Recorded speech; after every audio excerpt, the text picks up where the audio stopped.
السلام علیکم ملګرو. په لنکا پریمیئر لیگ کې د محمد حارث د ټیم او د عظمت الله دی عمرزئی د ټیم یو ډیر زبردست میچ شوی دی، یو تھرلینګ میچ شوی دی. عظمت الله عمرزئی د 224 رنزونه جوړ کړي، 224 چې ورپسې د محمد حارث د ټیم چیس کړي دي 224 رنزونه. جی مکمل سکور کارت در سره شریکوم. عظمت الله عمرزئی پکې صدا سي خاص پرفارمنس نه کړي، نه په بیټینګ کې ښه بیټینګ کړي، نه بالینګ کې داسې امپریسیو بالینګ کړي دی. بل طرف ته حارث هم څه دومره خاص بیټینګ نه کړي، چا پکې بیټینګ د کم ملک کلاړي ښه بیټینګ کړي. مکمل سکور کارت در سره شریکوم. ویډیو خپل هم مکمل وګورئ او مخکې ملګرو سره ضرور شریکئ. لنکا پریمیئر لیگ کې جی دا کینډي فالکنز اور جفنا کنگز چې کوم دی میچ شوی دی، عظمت الله عمرزئی د جفنا کنگ ټیم حصہ دی اور کینډي فالکنز د طرف محمد حارث د پاکستان وکټ کیپر بیټسمین لوبه کوي. جی جفنا کنگز لومبنۍ بیټینګ کړی چې 224 رنزونه جوړ کړي دي، اووه کلاړیان اوټ او شل اورونه مکمل وخلی دي.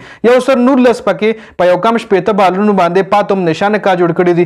کوشال مینډس پکې په 23 بالونو شپږ، رایل ایرسو د ساوث افریقا په 13 بالونو یو سلويخ زبردست اننګز دو هم کړي دي. اویشکا په فرناندو په 2 بالو 14، اسلنکا په 4 بالو 2، عظمت الله عمرزئی په 2 بالو 1 رنز کړي دي. فیبین ایلن ویسټ انډیز بالر دی، 15 بالو 10 رنزونه دم کړي دي. ونجو ساهن په 1 بال 0 او بل بیټسمین چې کوم دی پرامود مدوشان 1 بال 1 رنز کړي دي.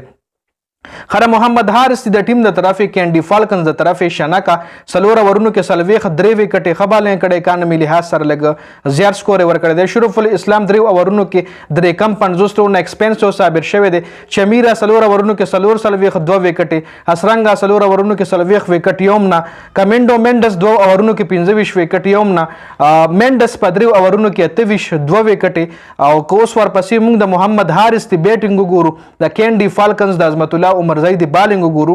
نو کینډي فالکنز ورپسې دا سکور په 19 اور کې چیس کړي 213 رنزونه ورپسې کړي دي چې پکې چندی مل خ بیټینګ کړي دی. وکټ کیپر بیټسمین دی 3 بالونو باندې یو کم 10 رنزونه د کړي دي. انډری فلیچر په 14 بالو 14، محمد حارث په 13 بالو 25 رنزونه کړي دي. 15 چوکۍ وخلی دي، داسې امپریسیو بیټینګ نه دی کړي. کمنډو مینډس په 14 بالونو 15 زبردست اننګز د کړي دي. په 14 بالونو 19 بالونو یو کم 10 رنز چې کم دی میتیوز هم کړي دي. میتیوز یو زوړ کلاړي دی. عظمت الله عمرزئی 3 اورونه کړي دي او 15 رنزونه ورکړي، لګ ایکسپنس او ثابت شوی دی. فیبین ایلن 2 اورونو کې 22، پرامود مدوشان 3 اورونو کې 33 وکټه، اسیته فرناندو 3.2 اور کې 15 رنزونه، وینجو ساهن 2 اورونو کې یو کم 10، سلور اورونو کې شپږ سلويخ تبریز شمسي ورکړي دي.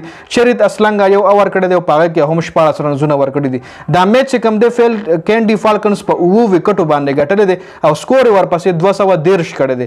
240 پسې 213 رنزونه چې کم دي چیس کړي دي. نو یو سکسسفل چیز عمرزئی پکې هم داسې خاص پرفارمنس نه کړو، د پاکستان وکټ کیپر بیټسمین محمد حارث پکې هم داسې خاص پرفارمنس نه کړي. دا مکمل سکور کارډ د ویډیو کتلو زیاته مننه جی. والسلام.